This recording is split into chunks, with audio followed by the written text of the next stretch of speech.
ahora tenemos a Waldy Taveras, asesor de gobiernos locales en este. Buenos días, un placer compartir con ustedes. Magistrada, mi respeto para usted, para Bienvenido, todos ustedes, pero bienvenido. usted de manera muy especial, porque nos da una cátedra de derecho. Sí. Mira, lo primero que hay que señalar que en todas las dictaduras se ejercen disciplinas de fuerza, y la de Trujillo no fue una excepción. Eh, Trabajó bajo una ley redactada por el español en 1952, sustituyendo una vieja ley municipal de 1908. Y sí, había un régimen de consecuencia en una ciudad que era poco urbana y muy rural, porque eran dos sociedades, una sociedad distinta a la de hoy, muy pocos asentamientos humanos informales, porque la mayor parte de las zonas que ahora son o muy residenciales, con asentamientos humanos informales en su centro o a su lado, eran propiedad de los Trujillo como finca.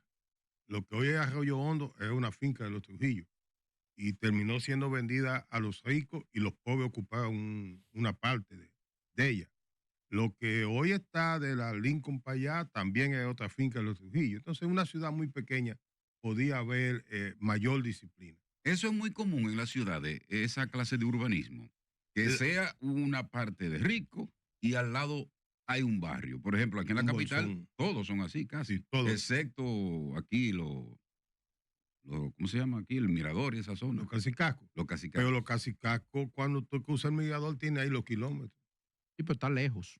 Está lejos. Pero fíjense, un momento. Incluso tiene una división. El parque el parque, pero aquí la mayoría de los residenciales de los ricos, cuando tú abres el building, que tú vives en building y José María, cuando tú en tu building miras para abajo, es un asunto de los barrios. Claro, porque... es decir, que esos edificios, esas grandes inversiones, le hicieron dentro de los barrios. No fue que los barrios fueron allá, le hicieron dentro de los barrios. Además, eso refleja otra cosa, Waldy, para que tú le expliques ahí, una falta de planificación de las autoridades municipales. Mira, lo que pasa es que eso comenzó por dos aspectos. Caída de la dictadura, como eso era propiedad de los Trujillo, se entendía que lo que es del Estado es de todos. Y entonces comienza la migración hacia el centro. Y muchos de los que comienzan a formar esos entornos fueron los que contrataron para hacer las viviendas de esa zona. Y entonces toman una parte, comienzan de manera informal, cogen un gran pedazo, entonces trae un primo, ven para la capital y hace una casucha ahí. Y el otro trae el otro, y eso te genera esos bolsones. En el caso del Mirador, aunque tú señalas eso, miren, en un momento hubo un conflicto sobre el uso del Parque Mirador Sur entre la gente que estaba ahí abajo, y eso dio resultado que se hicieran unos desalojos que terminaron construyendo el residencial José Contreras, que lo hicieron para clase media y media alta, pero fue parte de ese conflicto. ¿Por qué? Porque hasta 1990 en esa avenida de la Caona no se podía construir edificios de altura. Eso fue reservado para los diplomáticos y las embajadas. Y es en los 90, con la resolución 890, que comenzó a permitirse otras construcciones. Lo más alto que habían ahí eran los de residencial del Hotel Embajador. Eso sí, pero de ahí para abajo no se permitía más. Entonces, la disciplina en las dictaduras son distintas. Ahora nosotros tenemos mejores leyes, pero no hay quien la aplique.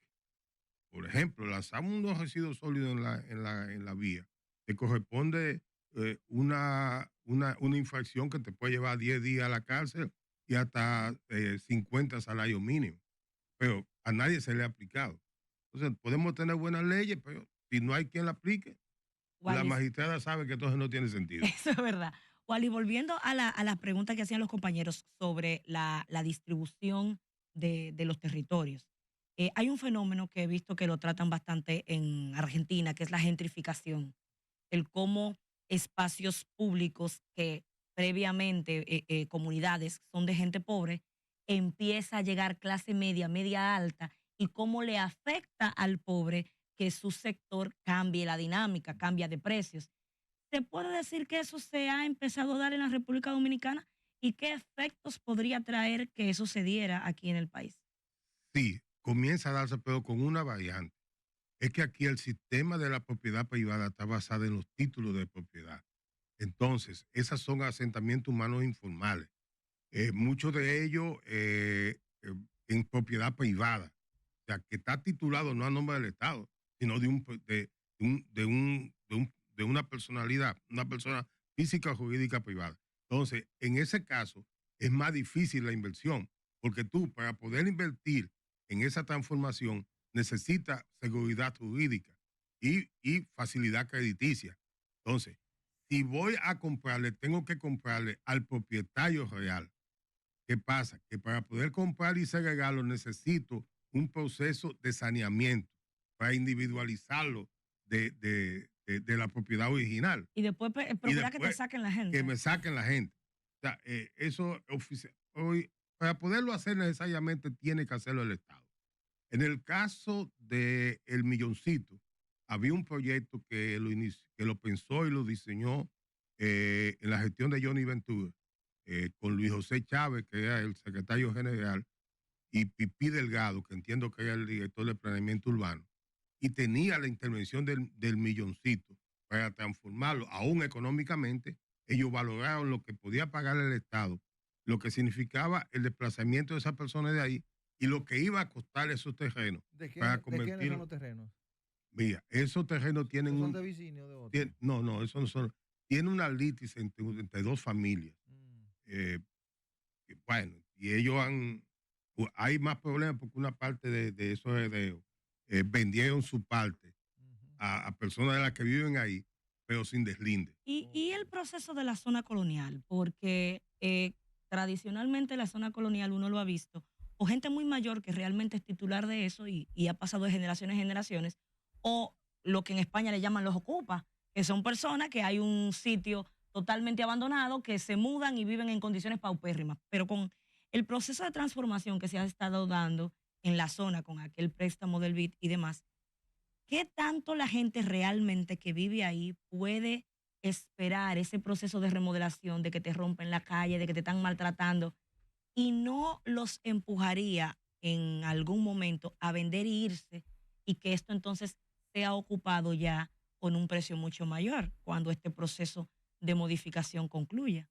Mira, el problema de la zona colonial, en lo que tú planteas, hay que verla en sus dos dimensiones. A veces nosotros vemos la zona colonial solo por el lado Isabel la Católica, la Isabel la Católica, las damas, y cogemos las Mercedes y pretendemos que hasta ahí termina. Pero su zona de amortiguamiento es San Miguel, Ebro Hall, que está ahí. Entonces tú no puedes intervenir sin tomar en cuenta eso.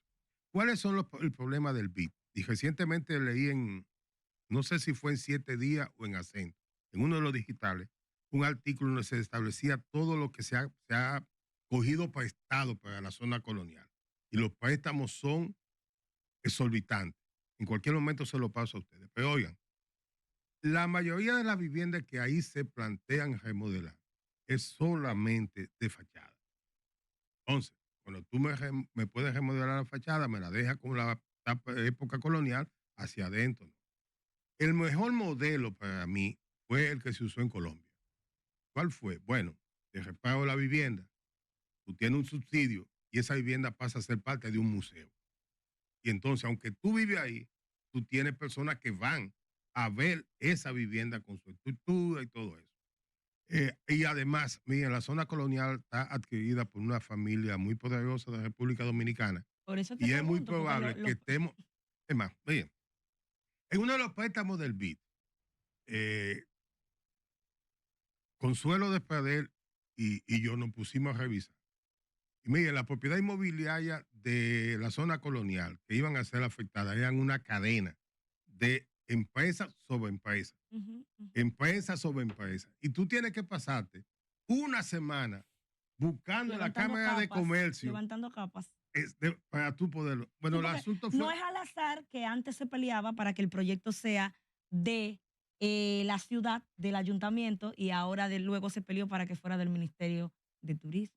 Mira, y eso viene desde la época de la época del PLD. Pero le cuento que en esa ocasión que ellos y yo llevamos una queja al BID, que tenía su oficina encima de un banco que hay en la 27 con Winston Churchill. En ese tercer nivel estaba el BID. Y cuando salimos, un joven de lo del BID me dejó una tarjeta para que nos pudiéramos comunicar con el BID en Estados Unidos. Le pusimos los correos y yo sé que a los 4 o 5 días el BID retiró el proyecto de la Cámara de Diputados. Ese proyecto comenzó con Francisco Javier, ¿verdad? No, había comenzado antes. Son muy viejos esos proyectos. Sí, pero luego pasó a la ciudad. Pero pasó a la ciudad. Y luego volvió al ministerio. Y después, pero a pesar... con el cambio de incumbente. Con el paso de eso es que no hay... Oye, había un patronato que encabezaba la iglesia.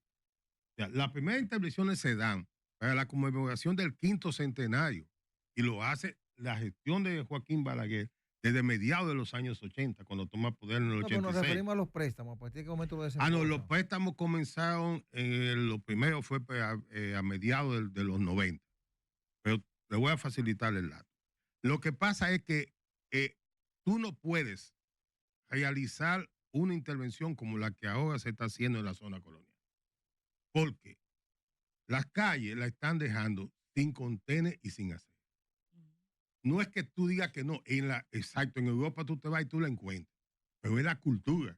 En Europa nadie te tira un vaso de plástico al suelo. No te tira una funda. Cuando baja el agua, te tapa las rejillas.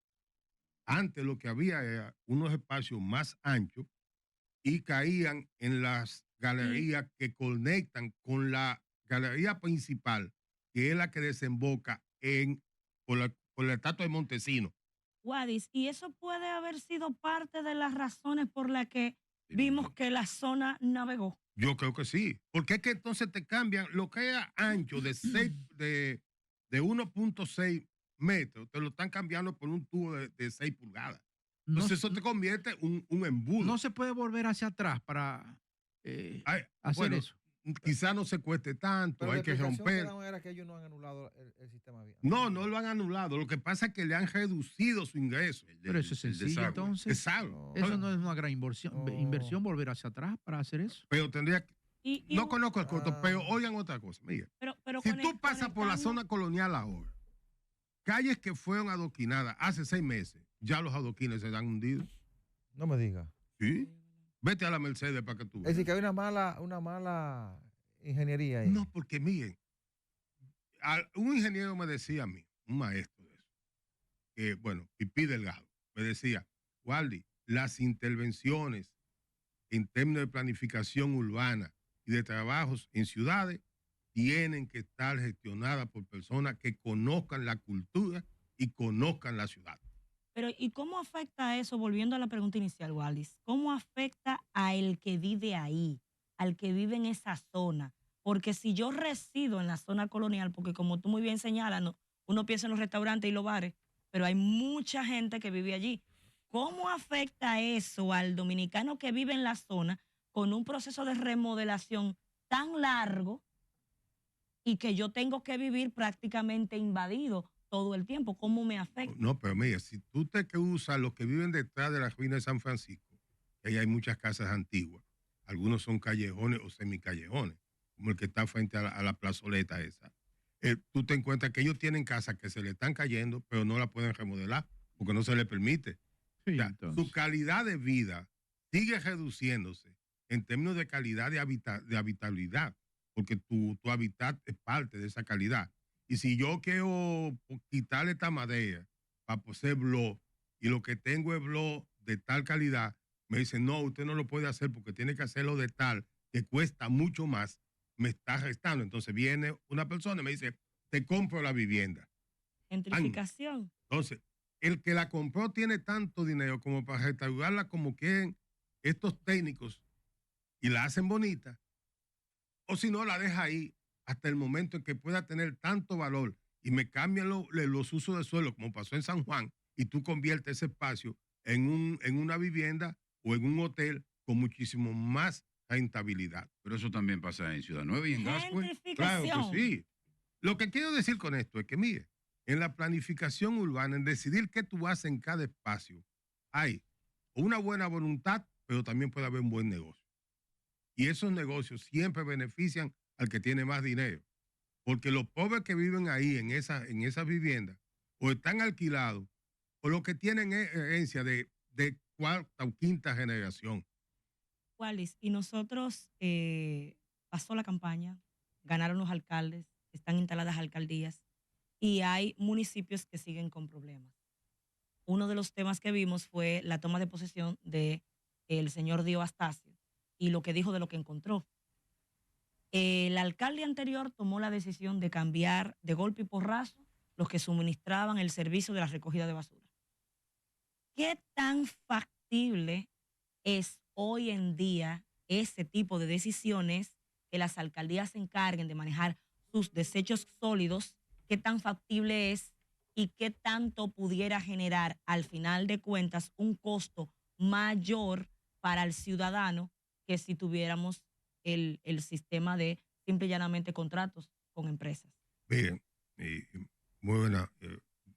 Diste en el clavo con esto porque es un problema de casi todo.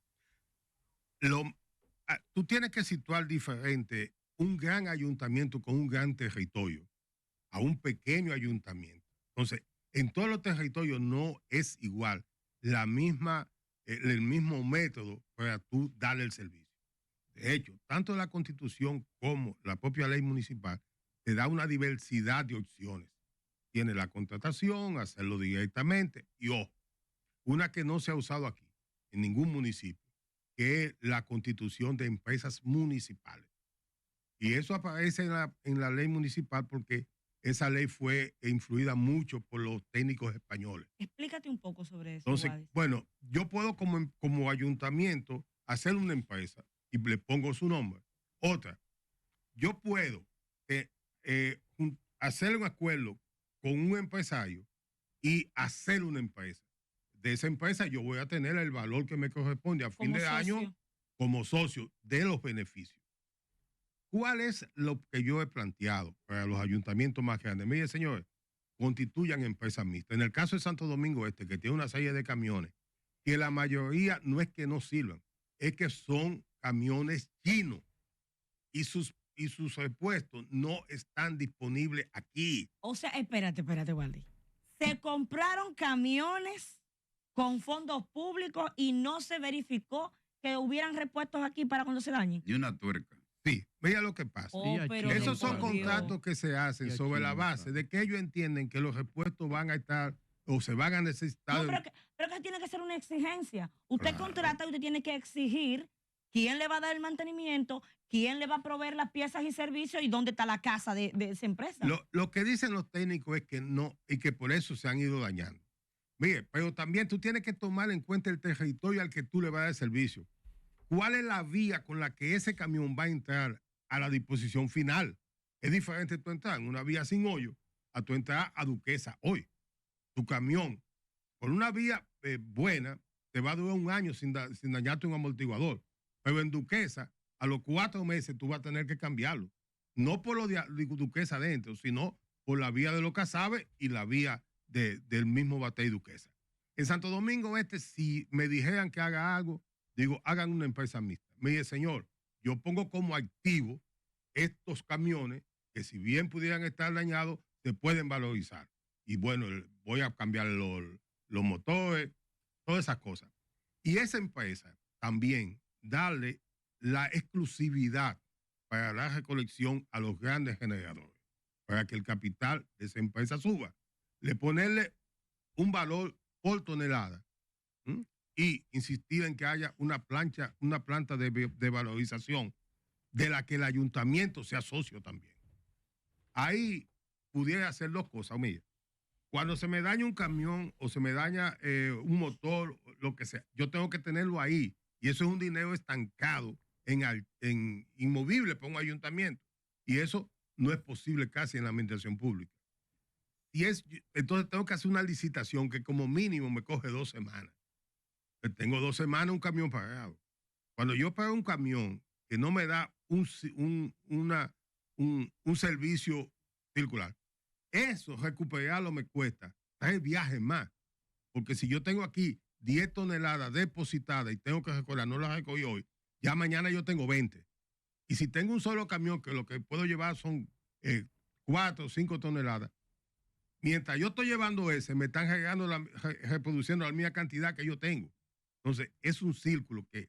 Entonces, Y si nadie hace un esfuerzo extraordinario para limpiar cuando comienza, queda marcado, porque el aseo urbano marca una gestión, no en sus primeros 100 días, en sus primeros 30 todos días. sabemos el esfuerzo que hizo el gobierno. Le metió la mano, los pies, la cabeza a Manuel Jiménez allá, casi por un año, y le metió que sé yo cuántos millones de pesos por semana, y volvió otra vez. Los chinos no resolvieron los camioncitos, eso.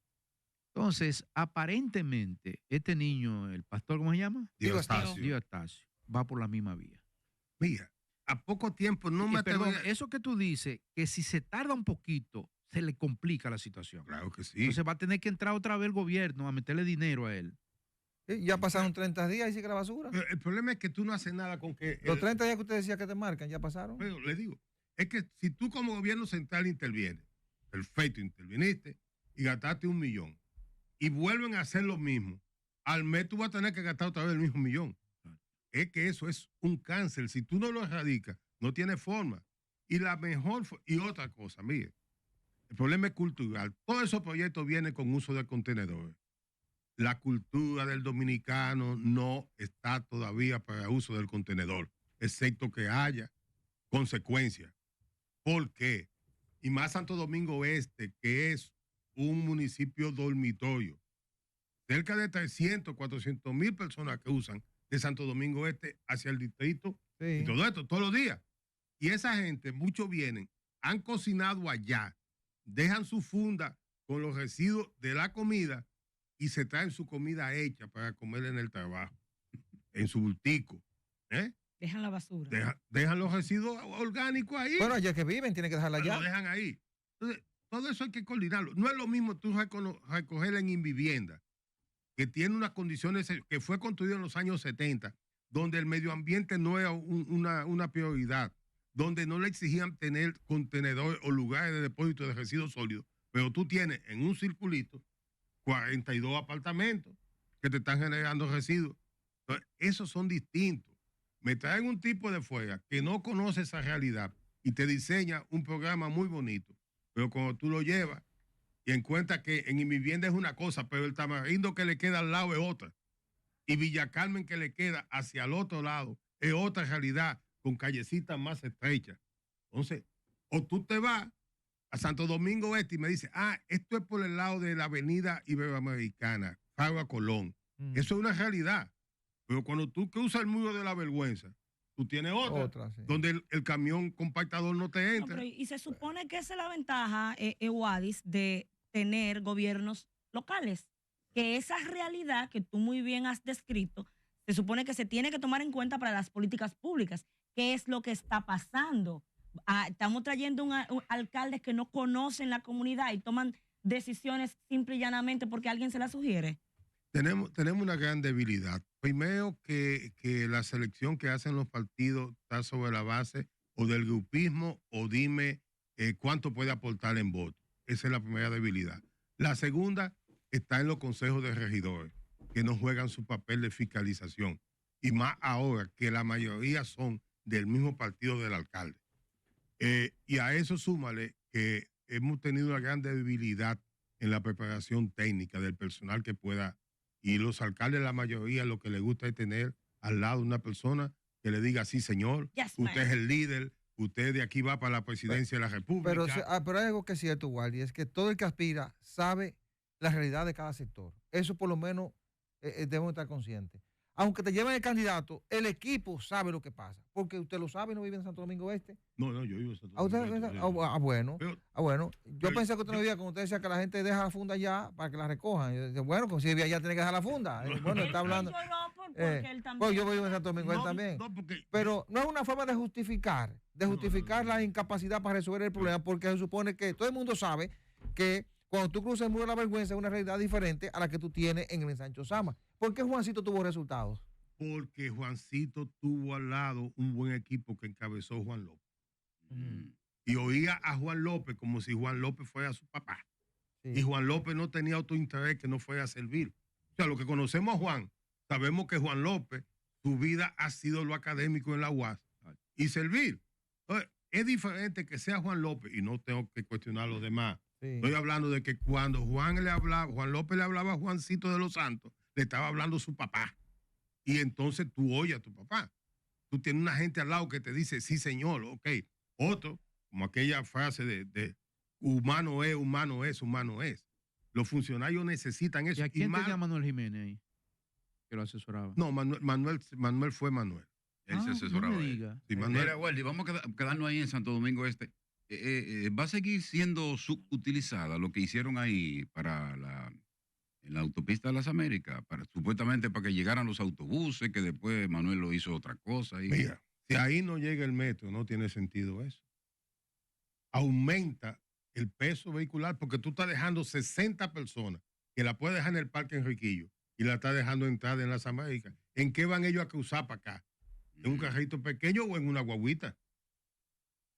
Bueno, pero el metro va a pasar por ahí, según. No, pero hasta que el metro no llegue. Ahora, cambiarlo para hacer lo que están haciendo ahí es una aberración. Claro, pues no. O sea, eso es para lo que se diseñó, pero se diseñó antes. ¿Y qué hay ahí y se ahora? construyó.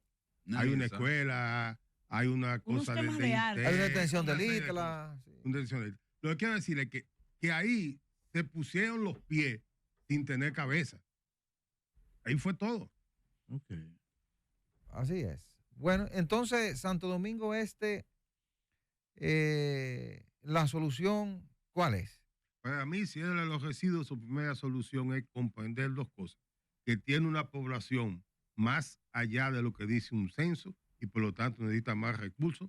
Tiene una generación de residuos que sobrepasa las 2.000 y pico de toneladas por día.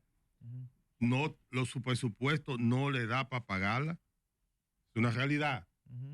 Y la otra es que tienen que tener gerencia. Tú no puedes poner un contenedor sin tú saber cómo lo va a mover. Tú y poner una furgoneta para que la gente eche los residuos, cómo tú la vas a sacar.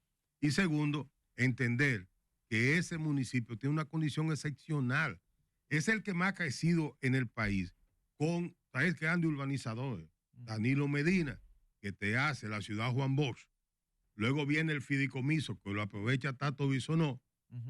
Y luego el gran urbanizador de Santo Domingo Este, en lo que es la marginal de las Américas, que es el Poli. Entonces, Danilo, Tato y el Poli diseñaron un aumento poblacional sin pensar en los servicios que ahí había que prestar. Y Oje Blanco que te construyó en vivienda. Lo construyó en vivienda, pero, Bueno, en otra. Pero la ciudad Juan Bosch tiene todos sus servicios. Y se construyó inclusive pensando hasta en la onza que entra y sale. En el centro médico, educativo. Eso fue planificado. Es un tema distinto. Sí, ahora, ¿cómo impacta a la comunidad? Ya es otra cosa. No. ¿Cómo se está administrando hoy? Nada más hay que ver. Oye, yo tengo contacto con algunos de los compañeros de ahí, los amigos que manejan, porque ahí hay una fundación y hay un fideicomiso. Entonces tú tienes el problema entre los habitantes que aportan a su junta de vecinos y a su fundación, y el fideicomiso que maneja los fondos y que debe de administrar eso. Entonces, el último conflicto fue por una actividad que se hizo en un área común, que lo hizo un partido político. Sí. Y entonces, como tú señalas, ese proyecto tiene una condición especial. Tú me puedes tener todos los servicios diseñados, pero si la autoridad que tiene que darlo no lo da, entonces no tiene sentido, se te convierte en crisis. Y para terminar de mi parte, ¿cuál es el pronóstico que usted le da al pastor si no anda rápido? Mira, es difícil tú darle un pronóstico a alguien apenas 30 días. Yo creo que él tiene tiempo de focalizarse única. Si yo estuviera cerca de él, le dije, mira, olvídate de todo. Aquí tú no privatizo, ¿te privatizo? No, yo me voy a la empresa mixta para que me puedan valorar esos camiones que tengo ahí, que son activos. ¿Ya están ahí? Sí. Ya están ahí. Y que yo le dije a mí, olvídese de todos los gastos, solamente dedíquese a limpiar la ciudad. Y después que usted la limpie, usted piensa en deporte, en cultura, en todo lo otro que usted quiere. Buen consejo. Muy buen consejo. Y sepa que su presupuesto es para un año, no para un mes. Bueno, gracias Waldi Taveras, asesor.